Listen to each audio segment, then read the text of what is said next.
नमस्कार, सुप्रभात। आपके साथ मैं पुनीत पाठक हूं और आप देख रहे हैं सरकार। मैं हूं आप सभी के साथ रचना नितेश। जय जोहार आप सभी को। तो मैं और रचना मिलकर अगले 1 घंटे तक, अभी पिछला 1 घंटा आपने देखा IBS24 पर, जब से 5 राज्यों के निर्वाचन में मतदान की प्रक्रिया पूरी हुई और तमाम एजेंसीज के सर्वे, एग्जिट पोल्स आए हैं, तब से लेकर अब तक लगातार रचना हमने संभागवार, आपने अभी जानकारी ली रिपोर्टर साथियों के साथ। इसके पहले हमने दलों की प्रतिक्रिया, उनका आंकड़ा, उनका गणित समझने और आप तक समझाने की कोशिश की। हर एक राज्य में कई जगह एक्सपेक्टेड तो कुछ जगह अप्रत्याशित नतीजे आ सकते हैं, इसका अनुमान मिल रहा है। सटीक नतीजे 3 तारीख को आएंगे, सबसे पहले हम आपको बताएंगे। लेकिन इसके पहले जो एग्जिट पोल से एक छवि उभर रही है, एक पिक्चर दिख रही है, इसका विश्लेषण हम लगातार जारी रखें। 3 दिसंबर को फाइनल नतीजों के पूर्वानुमान को अगर आप इस एग्जिट पोल के तौर पर देखें तो छत्तीसगढ़ में कांग्रेस के लिए एक बेहतर खबर है कि बार बार विपक्ष ने कहा यहां एंटी इनकम्बेंसी है, यहां सरकार के खिलाफ छवि है, ऐसा कुछ फिलहाल इसमें नहीं दिखता। लेकिन भारतीय जनता पार्टी ने भी अच्छा खासा गेन किया, यह भी दिख रहा है। निश्चित तौर पर कम से कम एग्जिट पोल के आंकड़े तो यही गवाही दे रही है कि कांग्रेस को बढ़त है। लेकिन अगर अलग अलग सर्वे एजेंसियों की बात अगर हम करें पुनीत जी, तो आंकड़ों के मुताबिक छत्तीसगढ़ में कांग्रेस की दोबारा सरकार बन सकती है। सर्वे के आंकड़ों में कांग्रेस की भाजपा से कड़ी टक्कर भी नजर आ रही है, लेकिन वो बहुमत के आंकड़े को हासिल नहीं कर रही।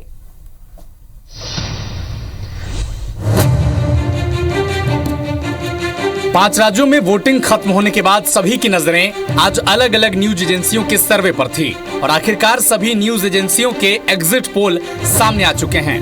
तो ये एग्जिट पोल छत्तीसगढ़ के बारे में क्या कहते हैं, एक एक कर आपको सिलसिलेवार तरीके से बताते हैं। इंडिया टुडे ग्रुप के एक्सेस माई इंडिया के एग्जिट पोल के मुताबिक छत्तीसगढ़ में बीजेपी को 36 से 46 सीटें मिल सकती हैं, जबकि कांग्रेस को 40 से 50 सीटें मिलने का अनुमान है, जबकि अन्य को 1 से 5 सीटें मिल सकती हैं। जन की बात ग्रुप के एग्जिट पोल के मुताबिक छत्तीसगढ़ में बीजेपी को 36 से 46 सीटें मिल सकती हैं, जबकि कांग्रेस को 40 से 50 सीटें मिलने का अनुमान है। जन की बात ग्रुप ने अन्य को 0 से 3 सीटें दी हैं। इंडिया टीवी CNX ग्रुप के एग्जिट पोल के मुताबिक छत्तीसगढ़ में बीजेपी को 30 से 40 सीटें मिल सकती हैं, जबकि कांग्रेस को 46 से 56 सीटें मिलने का अनुमान है, जबकि अन्य को 3 से 5 सीटें मिल सकती हैं। ABP सी वोटर्स ग्रुप के एग्जिट पोल के मुताबिक छत्तीसगढ़ में बीजेपी को 36 से 48 सीटें मिल सकती हैं, जबकि कांग्रेस को 40 से 53 सीटें मिल सकती हैं। अन्य को 0 से 4 सीटें मिलने का अनुमान है। टुडेज चाणक्य ग्रुप के एग्जिट पोल के मुताबिक छत्तीसगढ़ में बीजेपी को 33 ± 8 सीटें मिल सकती हैं, जबकि कांग्रेस को 57 ± 8 सीटें मिल सकती हैं, जबकि अन्य को 0 से 3 सीटें मिलने का अनुमान है। इस तरह अगर इन सभी सर्वे एजेंसियों का पोल ऑफ पोल निकाला जाए तो कांग्रेस को छत्तीसगढ़ में स्पष्ट बहुमत मिलता दिख रहा है। एग्जिट पोल के नतीजों ने स्वाभाविक रूप से कांग्रेस को खुश होने का मौका दे दिया है। 7 एग्जिट पोल में किसी का आंकड़े एकाध समानता है, लेकिन 2 दिन बाद वो सभी पोल जो है एक समान होंगे। तो एग्जिट पोल चलने दीजिए, लेकिन सरकार हमारी बनेगी, अब भारी बहुमत से बनेगी। वो जो 57 है ना, वो 75 इधर उधर होगा। कि काम जो कांग्रेस ने किया है वो आपको 2/3 के आसपास कांग्रेस को दिखाएगा, ले जाएगा। कांग्रेस का वोट शेयर कम मेरे ख्याल से प्रोजेक्शंस में नहीं दिखाया है। पिछली बार भी 42% के आसपास वोट शेयर था, बीजेपी का 32 था। अभी प्रोजेक्शन में आप बीजेपी को गेन दिखा रहे हैं, वोट शेयर में उनका गेन दिखा रहे हैं। और आप ट्रेडिशनली देखिएगा तो बीजेपी और कांग्रेस के एक बेसिक मिनिमम वोट शेयर दोनों के हैं। वहीं बीजेपी का कहना है कि चुनावी नतीजे इससे अलग होंगे, वो स्पष्ट बहुमत के साथ सरकार बनने में कामयाब रहेगी। बीजेपी की दलील ये भी है कि एग्जिट पोल में उसकी कांग्रेस के साथ कड़ी टक्कर दिख रही है, लेकिन जब नतीजे आएंगे तो तस्वीर बिल्कुल अलग रहेगी। मैदानी इलाका हो, चाहे दक्षिण का क्षेत्र हो, चाहे उत्तर का क्षेत्र हो, इन तीनों क्षेत्र के नतीजे जिस प्रकार वोटों का परसेंटेज बढ़ रहा है भारतीय जनता पार्टी का, उस आधार पे हम 52 से 55 तक मान के चलते हैं कि भारतीय जनता पार्टी उतने सीट पे आगे रहेगी। मैं आपसे बहुत स्पष्ट रूप से कहता हूं कि कल तक आप ही लोग कहा करते थे कि मुकाबले में भी नहीं है भारतीय जनता पार्टी। आज एग्जिट पोल में आप दिखा रहे हैं कि हम मुकाबले में हैं, पर ये सीमित सैंपल साइज का है। मैं पूरे आत्मविश्वास के साथ, पूरे दावे के साथ कहता हूं कि 3 दिसंबर को आप देखिएगा कि छत्तीसगढ़ में पूर्ण बहुमत की भारतीय जनता पार्टी की सरकार बनेगी। और अब किसके दावों में कितना दम है और ये एग्जिट पोल कितना सच साबित होते हैं, इसका पता तो चुनावी नतीजों के बाद ही पता चल सकेगा। लेकिन तब तक दावों और प्रतिदावों का ये दौर चलता रहेगा। Election desk, IBC 24। तो पुनीत जी, यहाँ पर हमने महा एग्जिट पोल के आंकड़े भी दिखाए, रिएक्शंस भी दिखाए कि महा एग्जिट पोल में कांग्रेस ने कहीं ना कहीं बढ़त बना ली है, लेकिन बीजेपी ने कड़ी टक्कर यहाँ पर जरूर दी है। देखिए, अब की बार आपने जो भी रिपोर्टर साथियों से बातचीत की थी, सबने एक लाइन से शुरुआत की कि सरगुजा हो, बस्तर हो, भारतीय जनता पार्टी के पास पिछली बार आंकड़ा इतना छूटा था कि अब की बार वहां खोने के लिए कुछ नहीं था, और अब की बार उन्हें गेन करने के लिए पर्याप्त अवसर भी था और पर्याप्त मेहनत भी उन्होंने की, और ये कम से कम सर्वे में दिखाई पड़ रहा है। लेकिन क्या ये मेहनत इतनी अधिक है कि वो कांग्रेस पार्टी को सत्ता से दूर कर सके? क्या ये गेन इतना बड़ा है कि हम अप्रत्याशित नतीजे इसको बता सकें जिसका अनुमान नहीं लगाया जा सका? चलिए, इस पर हम खुलकर बातचीत करेंगे। मैं और रचना अब आपको अगले 1 घंटे एक ऐसे पैनल से जोड़ते हैं जो दोनों पक्षों की राजनीति और दोनों पक्षों की राजनीति से ऊपर पूरे प्रदेश की राजनीति को बड़ी बेहतर तरीके से समझते हैं। हमारे साथ में इस वक्त धनंजय ठाकुर साहब हैं, कांग्रेस पार्टी के बड़े वरिष्ठ नेता हैं, तेज तर्रार प्रवक्ता हैं। मुकेश शर्मा जी हैं, तर्कों के साथ भारतीय जनता पार्टी का पक्ष इस मंच पर रखेंगे, और दोनों पक्षों की, हर पक्ष की राजनीति पर, सियासत पर बारीक नजर और पकड़ रखने वाले डॉक्टर अनिल द्विवेदी, वरिष्ठ पत्रकार, भी हमारे साथ जुड़ गए। आप तीनों को नमस्कार, सुप्रभात। आज की ये ऊर्जावान चर्चा मुझे लगता है कि 3 तारीख की चर्चा से बहुत कुछ मेल खाएगी, हमको रोशनी दिखाएगी। शुरुआत पॉलिटिकली मैं इस पर कोई ओपिनियन लूं, सबसे पहले मैं डॉक्टर द्विवेदी की राय जानना चाहूंगा। आपको क्या लगता है, ये जो गेन करने वाली बात है, ये सब हमने एक्सपेक्ट की थी कि अब की बार भारतीय जनता पार्टी, पूरा केंद्रीय नेतृत्व, उनका घोषणा पत्र, जिस अंदाज में कैंपेन हुआ है, गेन तो तय था, पर वो सत्ता तक पहुंचते पहुंचते थोड़ा सा दूर इन आंकड़ों में नजर आ रहा है। यह मामला फंसा लग रहा है, क्या है? बिल्कुल पुनीत जी, और कल जिस तरह से सभी न्यूज़ चैनलों ने, देश भर के न्यूज़ चैनलों ने एग्जिट पोल जारी किया है, और इसमें अभी तो फिलहाल कांग्रेस बढ़त है। कई चैनलों ने तो 5 राज्यों में कांग्रेस की सरकार बनवा दी है जी। और ये देखिए, हालांकि एग्जिट पोल का जो रुझान है, जो जॉन स्टुअर्ट मिल ने, जो पॉलिटिकल साइंटिस्ट रहे, उनका साफ तौर पर कहना था कि जो एग्जिट पोल है उनकी सफलता का नतीजा मात्र 30 to 40% है। कई एग्जिट पोल 60% फ्लॉप होते हैं।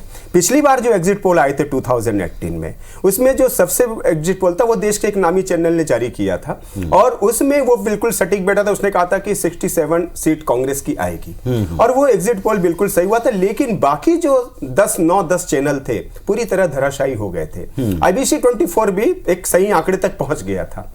लेकिन अब आज जो है वो, तो सवाल ये है कि जो हमारे दर्शक आपके सोच रहे होंगे कि एग्जिट पोल कितने सच होते हैं, कितने खरे उतरते हैं, यह आज एक बड़ा सवाल है कि क्या इन पे भरोसा किया जाए, क्या ये सही दृश्य दिखला रहे हैं। 3 तारीख को जो मतगणना होगी उसमें जो दृश्य सामने आएंगे, क्या वाकई सरकार उतनी बन पाएगी जो एग्जिट पोल के हिसाब से कहा जा रहा है? जी, एक छोटा सवाल मेरा अनिल जी। अभी आपने, क्योंकि आपका इतना लंबा एक्सपीरियंस रहा है, आप देखें जिस साइंटिस्ट ने शुरू किया तब से लेके अब तक, जिसने एक ये पूरा मैकेनिज्म बनाया होगा, एक तो सैंपल साइज के ऊपर हम लोग बहुत डिपेंड करते हैं, पहला वो बहुत सारे लोगों तक सार्वजनिक नहीं होता। लेकिन अब की बार आप देखें जो गैपिंग रखी है वो 10-10 की रखी है।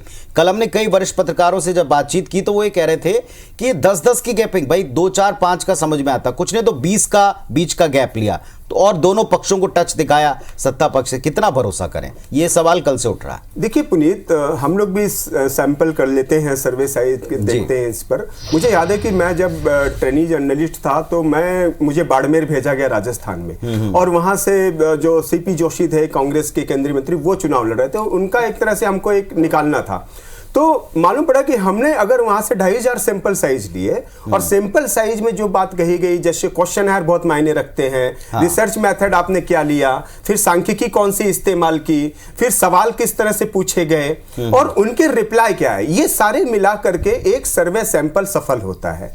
तो मालूम पड़ा कि हमने जो सर्वे सैंपल किया और उसके हिसाब से लग रहा था कि वो जीतेंगे, मालूम पड़ा कि वो 2500 वोटों से चुनाव हार गए थे।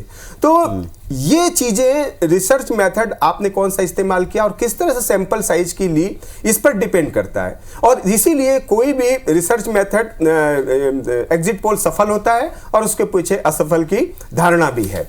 फिलहाल जो है निश्चित तौर पर जनता के बीच भी ये बात कही जा रही है, मीडिया में भी कयास लगाए जा रहे हैं, पॉलिटिकल जो पंडित हैं वो भी कह रहे हैं कि कहीं न कहीं कांग्रेस छत्तीसगढ़ में 5 से 10 सीटें आगे लेकर के आ सकती है।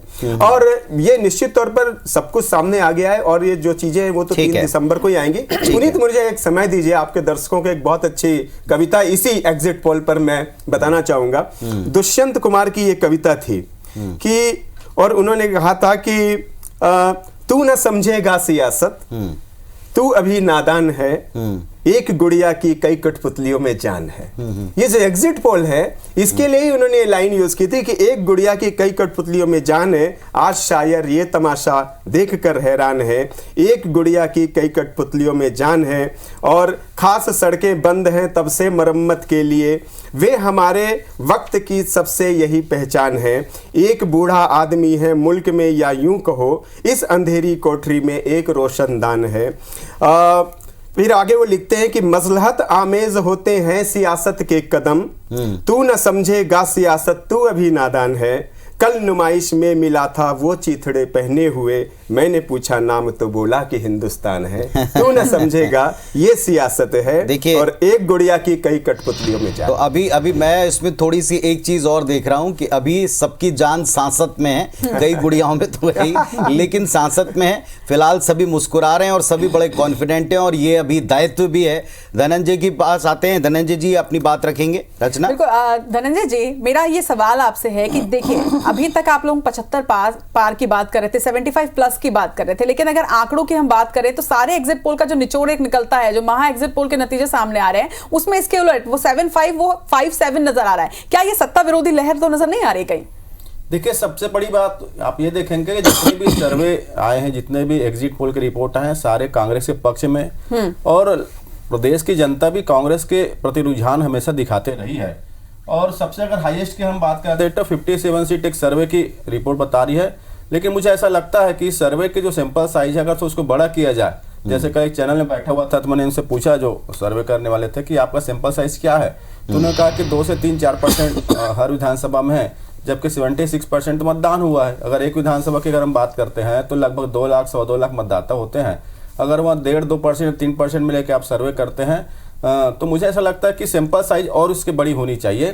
तो मुझे लगता है कि जो हम टारगेट लेके चल रहे कि 75 सीटें हमारी लगभग होगी, और जिस प्रकार से मुख्यमंत्री भूपेश बघेल जी का चेहरा के प्रति जनता का जो यहाँ पे भरोसा रहा है, कांग्रेस का घोषणा पत्र है, सरकार का हमको विश्वास है, और जो भारतीय जनता पार्टी नेताओं के पास यहाँ पे मुद्दा नहीं था, तो हमारा लक्ष्य लगता है हम ऊपर करेंगे। धनंजय जी थोड़ा सा, लेकिन एक सेकंड रुकिएगा पुनीत जी, लेकिन फिर भी इस बात की खुशी और संतुष्ट है कि आज हम खुश हो सकते हैं क्योंकि सर्वे रिपोर्ट हमारे पक्ष में है। नहीं, एक उल्टी बात है, बल्कि अब पहले मुकेश जी से पूछ लूं फिर आपके पास आता हूं। उल्टी बात यह है मुकेश जी कि पूरा प्रचार, पूरा कैंपेन बीजेपी ने किया कि यहां सत्ता के विरोध में परिवर्तन की लहर है, वो लहर सर्वे में कहीं नहीं दिख रही।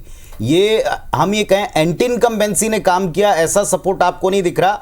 और एक बात मैं धनंजय जी से बाद में पूछूंगा कि अगर आप 75 के आंकड़े को अभी भी टच करने का दावा करते हैं, हर इलाके में बीजेपी गेन कर रही है, सरगुजा में गेन कर रही है, आप लोगों के नेता के मुताबिक 4 से 6 सीटों तक अगर नुकसान आपको किसी एक इलाके में हो रहा है, सरगुजा क्षेत्र में हो रहा है, बस्तर में हो रहा है, तो फिर ये तो 15 के ऊपर वो जाएंगे, यानी आपका ही लॉस होगा। बाद में आपसे पूछूंगा। मुकेश जी, सत्ता विरोधी लहर नहीं है ऐसा दिख रहा है? देखिए पुनीत जी, कहीं ना कहीं आप ओपिनियन पोल को देखें, एग्जिट पोल को देखें, और जो संख्या दिखा रहे हैं, तो कहीं ना कहीं हमारा आंतरिक सर्वे के आसपास जाते दिख रहा है। और पिछले बार भी हम जहां थे जब सरकार बनाते थे, 3 बार सरकार हम बनाए, और जिस स्थिति में सरकार बनाए करीब करीब वहां हम पहुंच चुके हैं। दूसरे तरफ अब कांग्रेस की स्थिति देखिए, कहां से कहां नीचे आ गए हैं। हम तो 3 गुना के करीब जा रहे हैं 15 सीट से, यदि आप तुलना करें तो निश्चित रूप से हम वहां पहुंच गए हैं जहां सरकार बनाने की स्थिति है। और ये एग्जिट पोल जो बता रहे हैं, जिसके अंदर में ऐसा लगता है कि 40% के आसपास हमको वोट मिल रहे हैं, और वही 40-41, 41.5 के आसपास हम सरकार बनाते रहे हैं। इस बार भी स्पष्ट जनादेश मिलने वाला है। स्पष्ट बहुमत के साथ भारतीय जनता पार्टी की सरकार आने वाली है। ये तो हम पहले भी कहते रहे, लेकिन कांग्रेस पार्टी इसमें तो कोई शंका ही नहीं मुकेश जी कि आप लोग गेन कर रहे हैं, ऐसा दिख रहा है। लेकिन ये इतना बड़ा गेन होगा कि आपको सत्ता तक ले जाएगा, कांग्रेस को सत्ता से दूर कर देगा, वैसी कोई एंटी इनकम्बेंसी वाली कंप्लीट लहर? पुनीत जी, जनता है तुलना कर रही थी 15 साल के भारतीय जनता पार्टी की सरकार और 5 साल के सरकार के विकास के आधार पर और शांति व्यवस्था जो यहाँ पे छत्तीसगढ़ के अंदर में आप देखे होंगे 2000 से 2003 की जो सरकार थी, उसके बाद क्या स्थिति बनी थी छत्तीसगढ़ में, मोटा मोटी वही स्थिति फिर है। ठीक है, और लोग तुलना कर रहे हैं क्यों इतना अशांत छत्तीसगढ़ हुआ है। मैं आता हूं आज। धनंजय जी आप बताइए, इतना अगर कांग्रेस पार्टी ने, ये बात तो बिल्कुल ठीक मुकेश जी की लगती है, एक 3 महीने पहले का ओपिनियन पोल था इलेक्शन स्टार्ट होते समय, और एक अभी का एग्जिट पोल है जो हम बाहर निकलते हुए व्यक्तियों से बातचीत के आधार पर तय करते हैं। बड़ा फर्क आ गया, कहां आप लोग पीछे रह गए ये तो आप बाद में आकलन करना, लेकिन क्या बढ़त इतनी है जैसा मुकेश जी कह रहे हैं कि आंकड़ा और ऊपर जाएगा? देखिए, भारतीय जनता और वो ऊपर जाएंगे तो आप नीचे आएंगे, निश्चित है। भारतीय जनता पार्टी जहां पर है, मुझे लगता है वो चीजें बचा ले, बहुत बड़ी बात होगी। दूसरी बात, कांग्रेस पार्टी ने कभी भी इस प्रदेश में भारतीय जनता पार्टी को कमजोर नहीं आंका है। हमने हमेशा कहा कि हमारी फाइट भाजपा के साथ में है। भाई 3 बार वो सरकार में थे, उनके यहाँ पे उनके भी समर्थक हैं, लेकिन इस पूरे चुनाव पर अब देखते हैं तो भरोसा, विश्वास और वादा खिलाफी ये बहुत बड़ा मुद्दा रहा है।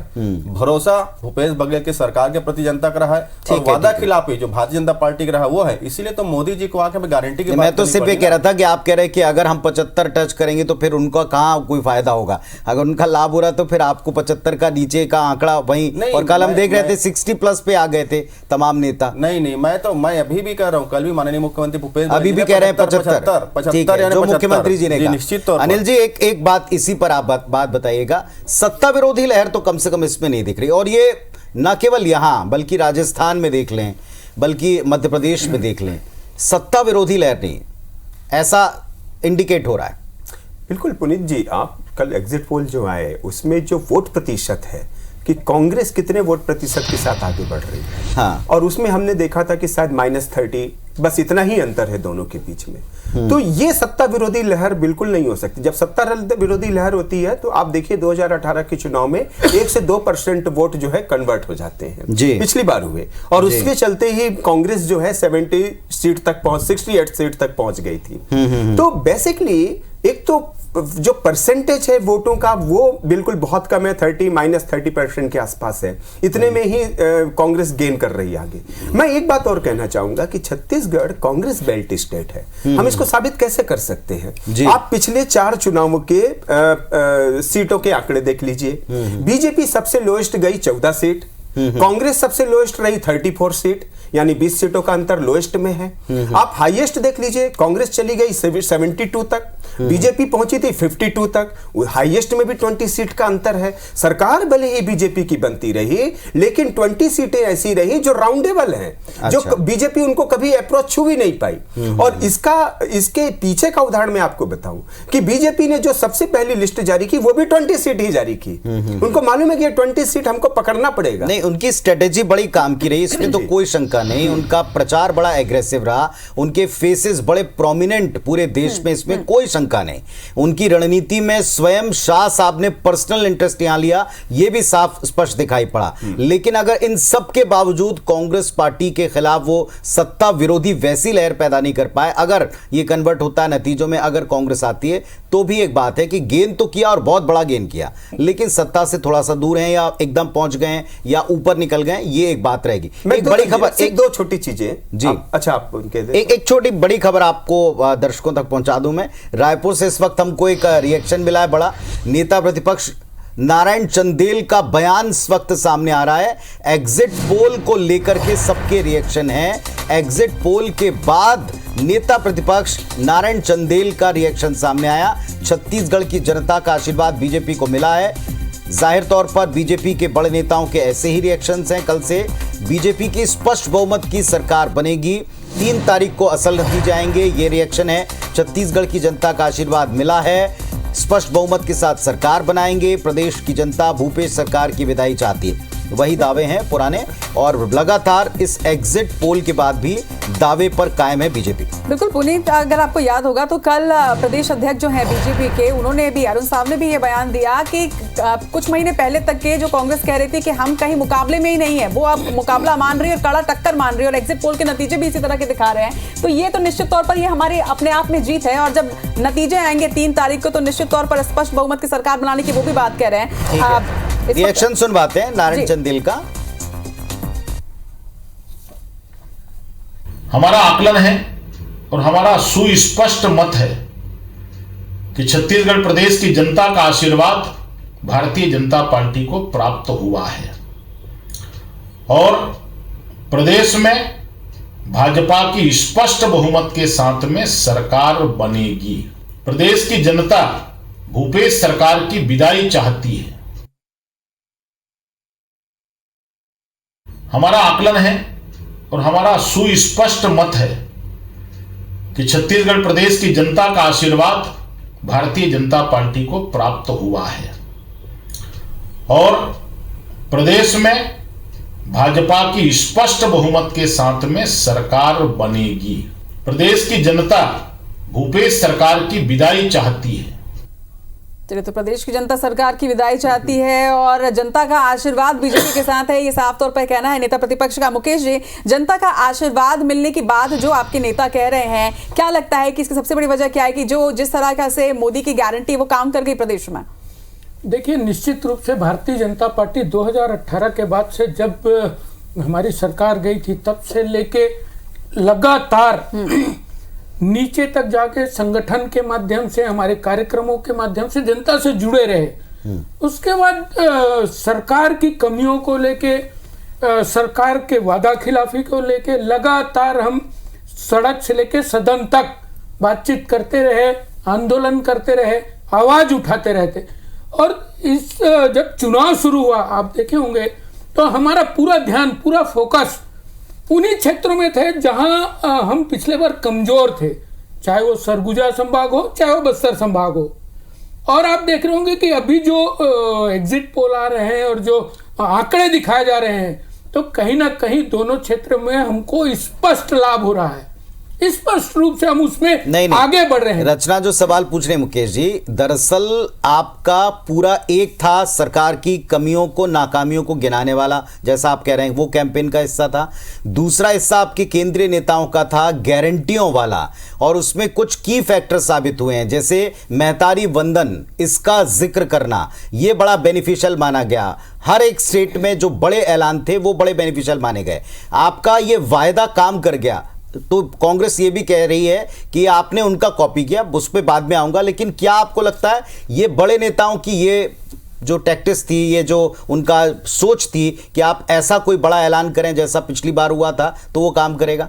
देखिए पुनीत जी, निश्चित रूप से जब कोई योजना बनती है, जब कोई कार्यक्रम बनता है या हमारी घोषणा होती है, तो उसमें हमारे राष्ट्रीय नेताओं का समावेश होना एकदम स्वाभाविक बात है, साधारण सी बात है। रही बात महतारी वंदन योजना, तो मध्य प्रदेश में ऑलरेडी हमारी लाडली बहना योजना चल रहा है, सफल चल रहा है। तो छत्तीसगढ़ के अंदर में भी नारी सशक्तिकरण के दिशा में यदि भारतीय जनता पार्टी ने विचार किया है तो निश्चित रूप से उसका लाभ मिलेगा, और वो मिलते दिख भी रहा है। अभी आंकड़े बता रहे हैं कि कहीं ना कहीं बहनों ने सीधा साथ दिया है भारतीय जनता पार्टी को, और हमेशा से हम जब घोषणा पत्र जारी कर रहे थे तब भी स्पष्ट था हमारा कि नारी सशक्तिकरण होनी चाहिए। लेकिन दूसरी तरफ वहीं कांग्रेस पार्टी ने जब देखा तो कहीं ना कहीं अब उनको घोषणा पत्र के बाद में घोषणा करना पड़ा। शराबबंदी को लेके भी बहनें खूब बातें कि बहनें चाहती थी कि छत्तीसगढ़ में शराबबंदी हो ताकि यहाँ अपराध रुके, खासकर बहनों के साथ के ऊपर हो रहे अपराध रुके। तो उसमें भी कांग्रेस पार्टी फेल रही, यहाँ शराबबंदी कर नहीं पाए। तो कहीं ना कहीं इसको लेके भी बहनें नाराज थी। हम उस बात को समझ रहे थे कि नारी सशक्तिकरण जरूरी है। ठीक है, मतलब आप ये मानते हैं कि वो जो योजना थी काम की। मुकेश जी, आप क्या सोचते हैं, ये टर्निंग पॉइंट आ गया जब आपको बाद में सप्लीमेंट घोषणा करनी पड़ी, इसमें थोड़ा देर हो गई, आप कहते हैं हमारी स्ट्रेटेजी थी? अपनी बात रखिए धनंजय जी। देखिए, मुझे 2-3 बातें इसमें कहनी होगी। एक सर, भारतीय जनता पार्टी के पास ना तो इस प्रदेश में कोई चेहरा था, ना तो मुद्दा था, और जिस प्रकार से मोदी की गारंटी करके उन्होंने जो हवाबाजी किया, उसको तो भाजपा के नेता और कार्यकर्ता ही सड़कों में फेंकते हुए नजर आए, कहीं कचड़ों में पड़ा हो, कहीं नाली में पड़ा हुआ था गारंटी। दूसरी बात, हमारी देखिएगा, हमने घोषणाएं कैसे की, हमने कोई घोषणा पत्र के साथ हमने घोषणाएं नहीं की है। सबसे पहले हम घोषणा करते हैं बस्तर में कि वहाँ के तेंदुपत्ता के जो खरीदार हैं उनको 6,000 रुपये बोरा हम मानक दर देंगे, 4,000 रुपये हम वहाँ पे उनको बोनस देंगे। फिर हम घोषणा करते कि 200 यूनिट तक बिजली मिलेगा। फिर हम घोषणा करते कर्ज माफी का। हमने स्टेजों से जो मंच है, जो राजनीतिक मंच है, उसके माध्यम से आदरणीय हमारे राष्ट्रीय अध्यक्ष मल्लिकार्जुन खड़गे जी ने, आदरणीय हमारी दीदी प्रियंका गांधी जी ने, राहुल गांधी जी ने और मुख्यमंत्री भूपेश बघेल जी ने लगातार मंचों के माध्यम से हमने घोषणा करने का काम किया। उसके बाद भारी पड़ गया ना वो नारी उसके बाद कहीं कोई भारी नहीं पड़ा। ऐसा लग रहा है उनको गेन हो रहा है। नहीं, कहीं कोई महिला वोटर्स की ज्यादा संख्या, नारी वंदन की इनकी क्षमता होती, नारी वंदन की इसकी सोच होती ना, तो नरेंद्र मोदी जी इसको देश में लागू करते। छत्तीसगढ़ में तो घुटना टेकना पड़ा ना भारतीय जनता पार्टी को कि कांग्रेस के किसान कर्ज माफी, कांग्रेस ने जो धान कीमत दिया, कांग्रेस जो युवाओं को रोजगार दिया, यहाँ ये घुटना टेके हैं। मैं तो पूछता हूं, जिस हिसाब से सर्वे के रिपोर्ट आ रहे हैं, जिस हिसाब से ओपिनियन पोल बता रहा है, यहाँ तो भारतीय जनता पार्टी हार रही है। मेरे मित्र बैठे हुए के बता दें, अगर नारी वंदन की बात करते हैं तो क्या नरेंद्र मोदी इसको देश में लागू करेंगे क्या? बता दीजिए। अच्छा, उसके पहले धनंजय एक सवाल है कि अगर आपको लगता है कि मेहतारी वंदन योजना काम नहीं करेगी या ये कोई खास योजना नहीं है, तो फिर आप लोगों को एक और योजना इसी तरह की क्यों लानी पड़ी इनके घोषणा पत्र के बाद? नहीं, आपने बहुत बढ़िया सवाल पूछा रत्ना जी। असल में भाजपा इस मामले में अफवाह फैलाती। मैंने कहा ना, हमारी घोषणाएं मंच के माध्यम से हो रही थी, स्टेप बाय स्टेप, चाहे कर्ज माफी हो, चाहे तेंदुपत्ता खरीदी हो, बिजली बिल की बात हो, चाहे जातिगत जनगणना की बात हो। फिर हमारा घोषणा पत्र आया। उसके बाद दीपावली का सबसे बड़ा त्योहार था, महिलाएं और हमारी माता बहनों को लक्ष्मी स्वरूप माना जाता है, हमारी प्लानिंग के भीतर था। कहीं न कहीं धनंजय जी घोषणा पत्र के समय भूल गए थे। आप देश में थे, आपको 500 घोषणा पत्र जारी करते समय महिलाओं का ध्यान आपको नहीं आया था। नरेंद्र मोदी जी बहनें नहीं दिखी थी। घोषणा पत्र जारी करते टाइम गृहलक्ष्मी योजना क्यों नहीं आया? कांग्रेस ने दिया, क्यों नहीं आया? नरेंद्र मोदी जी को घुटना टेकना पड़ा। अरे 4 गैस सिलेंडर देने की बात देश के प्रधानमंत्री एक राज्य में आगे गारंटी दे, अरे उनको देश भर को देना चाहिए, क्योंकि नरेंद्र मोदी। चलो अब चुनाव हो गया महाराज। नरेंद्र मोदी धनंजय जी, मुकेश साहब, धनंजय जी एक मिनट, देश की महिलाओं को राहत नहीं मिली। एक मिनट महतारी वंदन सिर्फ छत्तीसगढ़ तक महाराज चुनाव हो चुके हैं, चुनाव हो चुके हैं। एक मिनट अनिल जी को सुनते थोड़ा सा, अनिल जी को सुनते। छत्तीसगढ़ में मुकेश जी, मोदी जी को धनंजय जी, छत्तीसगढ़ में धनंजय जी, सवाल मेरा वही था कि क्या आपको, आपकी स्ट्रेटेजी थी, मैंने कहा ना आपकी स्ट्रेटेजी थी, लेकिन क्या इसमें बाजी एक कदम बीजेपी ने आगे मार ली?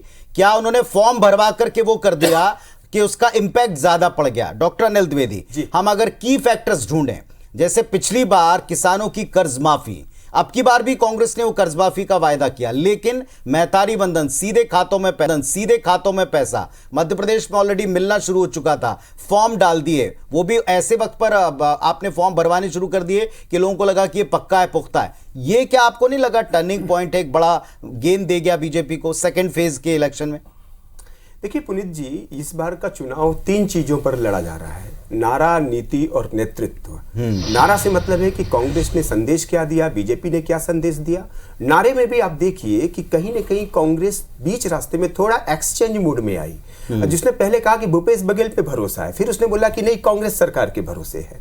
दूसरी बात, नेतृत्व की बात करें, नीति की बात कर ले। नीतियों में बीजेपी ने इस बार थोड़ा जनादेश जो 2018 में उसके खिलाफ आया, उस जनादेश के विपरीत जाते हुए जो बीन्स बांटने की बारी आई थी कि बीन्स आप बांट रहे हैं, उस पर बीजेपी ने कंप्रोमाइज किया। पिछली बार उसने बोला कि नहीं हम धान कर्ज माफी नहीं कर सकते, हम धान का इतने में नहीं खरीद सकते। इस बार आप देखिए पूरा पलट दिया उसने इतनी ज्यादा बीन्स बांट दी, रेवड़ियां बांटी हैं कि कांग्रेस को लगने लगा कि नहीं ये क्या हो रहा है।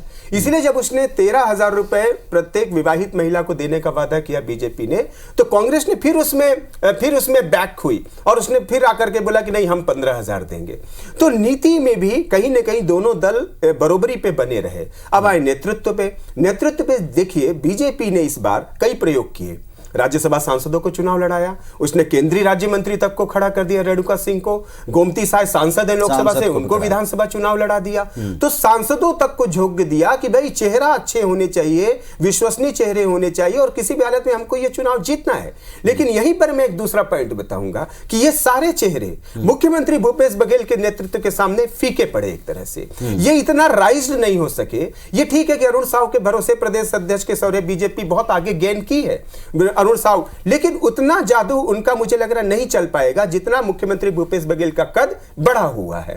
तो नेतृत्व के मामले में बीजेपी कहीं थोड़ा पीछे लग रही है। और एक बात और जोड़ दूं कि यदि बीजेपी सत्ता में नहीं आएगी, 10-12 सीटों से पीछे रह जाएगी, उसका एक बड़ा कारण विधायकों की टिकटें नहीं काटना है। क्योंकि एंटी इनकम्बेंसी जितनी कांग्रेस के विधायकों को लेकर उतने बीजेपी के विधायकों को ले भी है। अब मजबूरियां कुछ भी रही हो, उन्होंने टिकटें नहीं काटी हैं, लेकिन आप देखिएगा कि ये बीजेपी को कहीं ना कहीं लगेगा, अगर वो सत्ता में नहीं आई तो, कि टिकटें शायद हमको काटना था और नए चेहरे और ज्यादा उतारने थे। आप कांग्रेस ने तो 22 विधायकों के टिकट काट दिए थे। नहीं, लेकिन एक जो अगर एक कोई फैक्टर आप माने तो महिलाएं बड़ा फैक्टर हैं। किसानों का और ग्रामीणों का वर्ग कांग्रेस पार्टी का साथ नहीं छोड़ा, यह अब तक रिफ्लेक्ट हो रहा है। लेकिन महिलाओं का जो एक बहुत पूरा वर्ग एक तरफा गया था कांग्रेस के पक्ष में, अब की बार ऐसा लगता है उसने बीजेपी पर भी विश्वास किया है, क्योंकि यहां महिला वोटर्स का परसेंटेज अच्छा खासा रहा है। बिल्कुल, 30 से ज्यादा ऐसी सीटें हैं जहां महिलाओं ने बहुत भारी, मुर्सों से ज्यादा भारी तादाद में वोट डाले हैं। और इसके पीछे की दो बड़ी वजह हैं। एक तो नरेंद्र मोदी सरकार ने महिलाओं के लिए जो फैसले किए, चाहे वो गैस पहुंचाने की बात हो, चाहे वो 3 तलाक का मुद्दा हो, चाहे और विषय हो, उसको लेकर के महिलाएं थोड़ा सा मोदी सरकार के प्रति रिफ्लेक्ट है, पहली बात। दूसरी बात कि बीजेपी ने 2018 में जो महिलाओं के लिए काम किया, चाहे वो महिला बाल विकास में आंगन भर्ती योजना हो, चाहे महिला पर्यवेक्षकों की भर्ती हो, चाहे फिर वो गैस सिलेंडर का अभी किया गया वादा हो, फिर उन्होंने 13,000 रुपए और दे दिया। उन्होंने बोला कि नहीं, हम इसमें कोई वर्ग नहीं देखेंगे, प्रत्येक विवाहित महिला उन्होंने कहा कि हम 13,000 देंगे। मैं अपने घर की बात कहूं, मेरे घर में 4 महिलाएं हैं और उन्होंने आमतौर पर पहले एक राय बनती है कि कहां वोट डालने, इस बार उन्होंने बोला कि नहीं, हम तो भैया उसे देंगे जो हमारी चिंता करेगा। बस इसी बात का जिक्र मैं धनंजय जी कर रहा था। अब आप बताएं, हम ये नहीं कहते कि कोई पूरा प्रयास हुआ, लेकिन आप देखें कि इस तरीके से प्लान करके जो भारतीय जनता पार्टी ने काम किया, उसने आपकी जो प्लानिंग थी कि हम दीपावली के दिन घोषणा करेंगे, अगर ये प्लानिंग थी तो फिर इसको एक तरह से थोड़ा पीछे किया। आपको नहीं लगता? नहीं, जो ये जो गेन दिखाई दे रहा है, नहीं, क्यों नहीं लगता? फिर अब तर्क रखिए आप इसका। कहना चाहूंगा, देखिए, अगर हम किसानों की कर्ज माफी की बात करते हैं और किसानों को अगर हम कर्ज माफ करते हैं, तो किसान को अगर आप कर्ज माफी के लाभ देते हैं, नहीं, मैं महिलाओं की बात कर रहा था, वहीं पे आना चाह रहा था मैं। और अगर हम उनको धान कीमत जब देते हैं ना, तो किसान के पूरे परिवार को उसका लाभ होता है, उसमें महिलाएं भी शामिल होती है, उसमें युवा भी शामिल होता है, पहली बात। दूसरी बात, आप देखेंगे मध्य प्रदेश में हमने जब घोषणा पत्र जारी किया, वहां भी महिलाओं के लिए 1500 रुपए का स्कीम हमारे घोषणा पत्र में था। राजस्थान में हमारी सरकार है, वहां पे सिलेंडर के कीमत में 500 रुपए की सब्सिडी वहां पे शुरुआत हुई है। तो हम तो उस दिशा में काम ही कर रहे थे, हमारी प्लानिंग के अंदर हिस्सा था। अगर भारतीय जनता पार्टी इस प्रदेश में आके मोदी की गारंटी के नाम से किसानों को अगर धान की कीमत 3100 रुपए देने की बात करते हैं, अगर मोदी की गारंटी के नाम से यहाँ पे सिलेंडर में 500 सब्सिडी की बात करते हैं और महिलाओं के खाते में पैसा की बात करते हैं, तो ये सारे चीज जो है कांग्रेस के घोषणा पत्र, कांग्रेस सरकार कामों के बाद स्टार्ट हुआ है। क्योंकि जो केंद्र में इनकी सरकार है, चाहे राज्य में 15 साल छत्तीसगढ़ में, इन्होंने कभी धान की कीमत 2100 दिया नहीं। इन्होंने मध्य प्रदेश में किसानों ठीक बात है, लेकिन आज तो हम नतीजों पर बात करने के लिए आज तो बिल्कुल आप ठीक कह रहे हैं धनंजय जी। इस बात पर हमने कई डिबेट की हैं, शाम को रात में प्राइम टाइम पर हमने इस बात पे डिबेट की है कि बीजेपी को अपनी, अभी अनिल जी भी कह रहे थे कि जो पिछली बार आपने अपनी सरकार को नहीं करने दिया था 18 में, और जिस बोनस का अब की बार आपको भी भारतीय जनता पार्टी को आपने देखा होगा कि उसको भी वो 2 साल का बोनस बकाया देने की घोषणा करनी पड़ी, तो ये कांग्रेस पार्टी की वजह से हुआ, तो आप ऐसा कह सकते हैं। लेकिन इसके बावजूद महिला वोटर्स का साथ किसको गया? अब एक और बड़ा सवाल जो इस पूरे उससे निकला कि आप किसे एक पक्षीय जो आप दावे करते थे, उसने ऐसी क्या बात हो गई कि उसकी अब निकाल दी? मैं अब आपसे पूछता हूं धनंजय, आप खुद बताइए, ऐसी क्या बात हो गई कि अब एक पक्षी मामला कहीं नहीं? देखिए, अभी भी एक पक्षी मामला ही है। मैंने पहले कहा ना, आज जो 57 सीट हाईएस्ट इसमें बताया जा रहा है, ये 3 तारीख के 75 सीट में तब्दील होगा। और आज फिर भी मैं फिर कह रहा हूं ना कि ये पूरे चुनाव में 2 सबसे बड़ी अहम चीजें रही है दोनों के घोषणा पत्र में। एक था भरोसा, और वो भरोसा कांग्रेस के घोषणा पत्र में दिखा है, चाहे किसान हो, चाहे युवा हो, चाहे महिलाएं हो। ठीक है। और निश्चित तौर पर महिला वोटरों का भी विश्वास कांग्रेस के प्रति गया है, क्योंकि कांग्रेस ने जो पूर्व मतलब हमारी सरकार के दौरान हमने जो काम किया, चाहे आंगनबाड़ी कार्यकर्ताओं का हमने मानदेय बढ़ाया, चाहे मितानिनों का बढ़ाया, चाहे महिला स्व सहायता समूह कर्ज माफी की हमने बात की, चाहे शराबबंदी दिशा हमने जो काम किया है, साथ में अभी जो महिलाओं को लाभ करने के लिए काम किया, तो निश्चित महिलाओं का वोटर्स। ठीक है मुकेश जी, मैं आपसे पूछता हूं, ये महिलाओं का साथ आपको मिला होगा, महतारी बंधन योजना ने काम किया होगा, इस पर क्या बीजेपी की सोच है? देखिए पुनीत जी, निश्चित रूप से भारतीय जनता पार्टी का स्पष्ट मत है कि महिला सशक्तिकरण आवश्यक है देश के अंदर में, यदि देश को आगे लेके जाना है तो। आप देखेंगे कि हमारे हर निर्णय में कांग्रेस कह रही है आपने कॉपी किया, हर स्टेप पर कॉपी किया। देखिए मैं आपको बताऊं, चाहे वो राष्ट्र के सर्वोच्च पद में एक आदिवासी बहन को बिठाने का बात हो, चाहे फिर वो 3 तलाक जैसे कठोर निर्णय लेने वाले बात हो, चाहे फिर वो 33% आरक्षण के माध्यम से बहनों का समावेश। अरे तथ्यहीन बात मत करिए, तथ्यहीन बात मत करिए, ये भी तो आपके डबल इंजन अरे है। तथ्यहीन बात मत करिए। अरे क्या बात, आपको यही नहीं मालूम आप क्या बोल रहे हो? अरे आप क्या बोल रहे हो यही नहीं मालूम है? नरेंद्र मोदी के नेतृत्व में चलने वाली भाजपा की यही नहीं सरकार मालूम है? है। अरे आपको नहीं मालूम, सोए हुए हो, भाजपा नेता सोए हुए बात करते हो। महिला मतलब मणिपुर के महिला नहीं है, वो महिलाओं को जो नग्न करके घुमाएगा भाजपा की सरकार में, और उसका नेतृत्व तो भाजपा की सरकार का नरेंद्र मोदी जी करे। क्या ये आपका महिला सशक्तिकरण है? अरे उसके इस राज्य में कानून व्यवस्था बना नहीं पाए। चलिए वापस आप ऐसी डिबेट पर चले गए, वापस आप ऐसी डिबेट पर चले गए जो भी रेलेवेंट है। ठीक है ठीक है, महिलाएं आपको दिखा नहीं? ठीक है साहब, ठीक है, क्या दिखा नहीं? मुकेश जी, धनंजय जी, जिस तरीके से जिस अंदाज में चुनाव हुए हैं, 5 राज्यों के चुनाव के बाद में नतीजों से पहले रुझान किस तरफ जा रहा है, मत किस तरफ जा रहा है, इसके लिए एग्जिट पोल्स कराए जाते हैं। और पोल्स ऑफ पोल जो IBS 24 ने दिखाया, इसमें छत्तीसगढ़ में कांग्रेस पार्टी जरा सी एज पर है, लेकिन भारतीय जनता पार्टी को भी एक बढ़त है और अच्छी खासी बढ़त है। इसके फैक्टर्स क्या हैं, इस फैक्टर्स के ऊपर हम बातचीत कर रहे हैं। ये देखिए आप, पोल्स ऑफ पोल 4 एजेंसियों ने अलग अलग सर्वे करवाए चैनलों के साथ मिलकर, कमोबेश सब में अलग अलग स्थितियां, लेकिन जो पोल्स ऑफ पोल है IBC 24 का, 34 से लेकर 45 सीटें तक भारतीय जनता पार्टी ने पिछली बार से ये गेन तो कर रही है, और 46 चूंकि जादुई आंकड़ा है सरकार बनाने का, अगर आपको सरकार बनानी है तो 46 सीटें कम से कम दलों को चाहिए, तो बीजेपी से टच करती दिख रही है। 42 से 53 जो है वो कांग्रेस पार्टी के पक्ष में, यानी क्लियर कट फिलहाल इसमें उनको स्थिति गेन करती हुई नजर आ रही है, और 1 से 4 अन्य हो सकते हैं। इस पर हम बातचीत कर रहे हैं, फैक्टर क्या है इस पर बात। धनंजय सिंह ठाकुर जी हमारे साथ में मौजूद हैं, मुकेश जी हमारे साथ में, और वरिष्ठ पत्रकार डॉक्टर अनिल द्विवेदी जी हैं। पुनीत जी, हम बात कर रहे थे ब्रेक में जाने के पहले महिलाओं से जुड़ी हुई। अगर हम पिछले चुनाव की बात करें तो शराबबंदी का मुद्दा बेहद तेजी से उठा था, और ये पूरे 5 साल शराबबंदी पर कितनी सियासत हुई ये हमने भी देखा। लेकिन अप्रत्याशित तौर पर इस बार दोनों ही पार्टियों के घोषणा पत्र से ये बिल्कुल गायब है। बीजेपी ने आरोप बहुत सारे लगाए, लेकिन उनके घोषणा पत्र में भी इससे जुड़ा कुछ भी नहीं है। अनिल जी, मेरा सवाल आपसे है कि ये शराबबंदी का मुद्दा जैसे घोषणा पत्र से दोनों ही पार्टियों के गायब है, बिल्कुल कहीं पे भी नजर नहीं आ रहा है, क्या जनता के जहन से भी ये उतर गया होगा? क्या इसका असर कहीं पे भी नजर नहीं आएगा? देखिए, शराबबंदी का मुद्दा बहुत सामाजिक भी है और भावनात्मक भी है, व्यक्तिगत भी होता है। अब आपको याद होगा कि चाहे राष्ट्रपिता महात्मा गांधी हो, चाहे पंडित दीनदयाल उपाध्याय हो, दोनों ने मद्यपान निषेध को लेकर दोनों आंदोलन चलाए और कहा कि ऐसी सरकारों में मद्यपान नहीं होना चाहिए, शराबबंदी नहीं होना चाहिए। पर ठीक है, राजनीतिक दलों की राजस्व की अपनी मजबूरियां होती हैं, इसलिए उन्होंने इसको जारी रखा है। सवाल यह है कि जो वादे आप जनता के साथ कर रहे हैं, उन वादों को पूरा क्यों नहीं कर पाते हैं? ठीक है, बीजेपी ने 2005 सालों में वादा नहीं किया था 2018 तक, लेकिन बीजेपी ने वोट हासिल करने के लिए 335 दुकानें उन्होंने बंद की, क्योंकि वहां की आधी प्रतिशत महिलाओं की आबादी ने उसका विरोध किया था। इसलिए बीजेपी ने 335 दुकानें बंद की, लेकिन उसने भी पूरी शराबबंदी नहीं की। वो ये कह के बचती रही है कि हमने वादा नहीं किया था, हमने सिर्फ एक संदेश देने के लिए और अपने दृढ़ इरादों को व्यक्त करने के लिए दुकानें बंद की।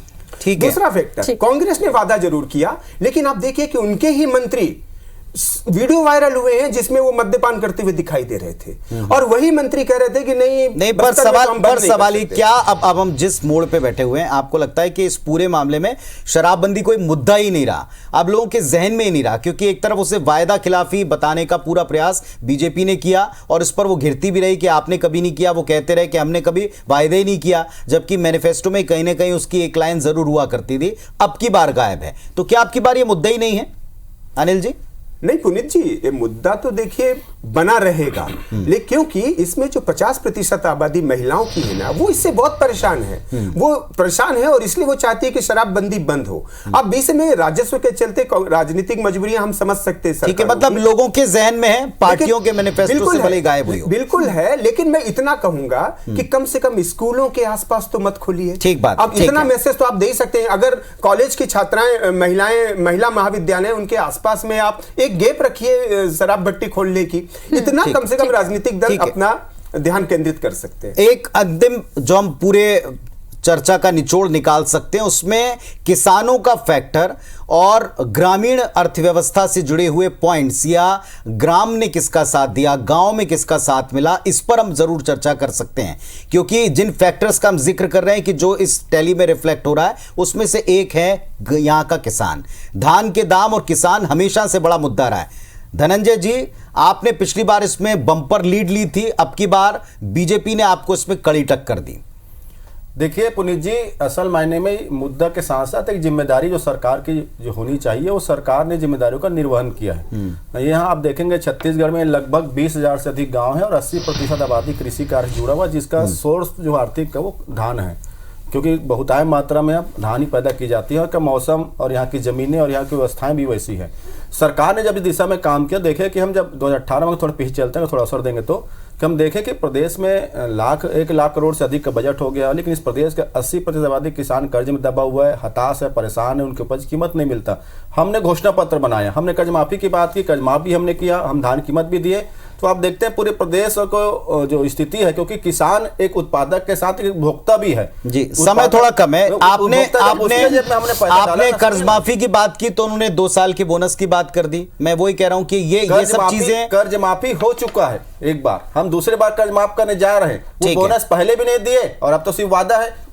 मुकेश जी, किसानों को लेकर जो बात आप अपने केंद्रीय नेतृत्व को समझाते थे, अब की बार वो हो गई, उसने आपको फायदा भी दे दिया, ऐसा लग रहा है? देखिए पुनीत जी, भारतीय जनता पार्टी का स्पष्ट मत था कि किसानों को आर्थिक रूप से सशक्त किया जाए। मैं फिर बोल रहा हूं, सशक्त करने की बात। उसी दिशा में हमने निर्णय लिया था कि जब यहाँ 16% ब्याज लगते थे उनको ऋण पे, 0% करने का काम हमने किया था उस समय। किसानी का रकबा बढ़े, उनका क्षेत्र बढ़े, उसके लिए हमने काम किया था। और उसके फसल बारिश के अलावा भी फसल ले सके, ऐसी स्थिति निर्मित करने के लिए सिंचाई का रकबा भी हमने बढ़ाया। ठीक है महाराज, जितने तो विस्तार में हम नहीं 40,000 से लेके 1.5 लाख तक पंप देने का काम हमने किया था। वहीं कांग्रेस पार्टी यदि कह रही कि हमने कर्जा माफ मैं किया सिर्फ था। आपसे कह रहा हूं, अब बहस में अब नहीं जाएंगे। सिंपल सी बात एक ये है कि क्या किसानों को लेकर जो आप ही लोग चाहते थे 18 में हो ना सका, लेकिन अब की बार आप लोगों ने वेल प्लान इसको किया, शायद केंद्रीय नेतृत्व इस पर पूरी तरह सहमत हो गया। फिलहाल चर्चा में बहुत सारे बिंदु हैं, दिन भर हमारा विश्लेषण जारी रहेगा रचना, लेकिन इतना तय है कि किसानों ने किसका साथ दिया, इतना तय है कि महिला वर्ग ने किसका साथ दिया, ये बहुत हद तक एक अनुमान हो चला है। पर यह अनुमान किसी एक पक्ष में बहुत आगे जा सकता है, किसी दूसरे पक्ष को बहुत नुकसान पहुंचा सकता है, इसके अभी भी दावे हो रहे हैं। इसके लिए हमको 3 तक वेट करना पड़ेगा, निश्चित तौर पर 3 तारीख तक का वेट करना पड़ेगा। देखना होगा कि महा एग्जिट पोल में जो नतीजे सामने आए हैं वो एक्चुअल रिजल्ट्स के कितने आसपास होते हैं। धनंजय ठाकुर जी, मुकेश शर्मा जी, अनिल द्विवेदी जी, आप तीनों का बहुत बहुत शुक्रिया हमारे साथ इस चर्चा में जुड़ने के लिए। तो आप सभी को बता दें कि 3 तारीख को 5 राज्यों के चुनावी नतीजे सबसे पहले, सबसे सटीक, सबसे फास्ट आप IBC 24 पर देख पाएंगे। सुबह 6 बजे से महा कवरेज 320 सीटों पर लगातार जारी रहेगी। 320 सीटों पर 320 रिपोर्टर आपका इंतजार करेंगे सबसे फास्ट अपडेट देने के लिए। जैसे हमने आपको ये पोल्स ऑफ पोल बताया, आपको मतदान की प्रक्रिया में आगे रखा, अब मतगणना में भी आप सबसे आगे रहेंगे। बस आप जुड़े रहें किसी भी माध्यम से IBC 24 के साथ, आपको अपडेट्स मिलेंगे। 3 तारीख का इंतजार करें हम भी। बिल्कुल, तो 3 तारीख को किसकी किस्मत खुलती है ये तो 3 तारीख को ही सामने आएगा। लेकिन आप ये भी याद रखें कि जो खास कॉन्टेस्ट है उसमें हर घंटे आपसे एक सवाल पूछा जा रहा है, उसका जवाब भी दीजिए और अपनी किस्मत बिल्कुल आप चमका सकते हैं, क्योंकि लाखों के इनाम जीतने का मौका भी है। इस वक्त पुनीत रुक करेंगे दनादन 10 का छत्तीसगढ़ी भाषा में छत्तीसगढ़ की 10 बड़ी खबरें।